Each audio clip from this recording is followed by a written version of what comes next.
ఇక జంతు ప్రేమికులు అంటే ఎట్లుంటారంటే ఇక ఏదో ఇక ఒక 2, 3 జంతువులని ఇంట్లో పెంచుకుంటారు. అవి కుక్క పిల్లలో, పిల్లిలో గట్లాంటి వాటిని ఇంట్లో పెంచుకుంటుంటారు. ఇక అవి ఇట్లనే చూసుకుంటా పిల్లలను సాదినట్టే సాదుకుంటారు. కానీ గీడ చూడుర్రి ఏ మహబూబాద్ జిల్లా ఉంది కదా గాడ ఈదుల పూసపల్లి అట ఇక గాడైతే ఈ శ్రీనివాసరావు అనే ఫ్యామిలీ ఉన్నారు కదా ఇక గాలైతే దగ్గర దగ్గర 36 కుక్కలను అయితే పెంచుకుంటురట. ఇక ఇట్లా రోజు ఇక పిల్లలకు చేసినట్టే సేవలు చేస్తారంట. ఇక మొత్తం ఇక ఇట్లా ఖర్చు అయితే ఇక దగ్గర దగ్గర 1,50,000 అవుతుందట నెలకి.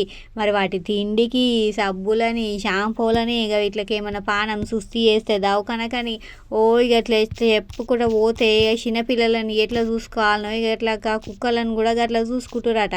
ఇక గిట్లున్న చూడు గిలి ఇంట్లో ఉన్న కుక్కలనే కాకుండా బయట రోడ్ మీద ఉండే కుక్కలకు కూడా ఇక రోజుగా వీటికి మంచిగా తిండి పెడతారట. వీటికి ఏం కావాలో అన్ని సవలతులు కూడా చూస్తారట.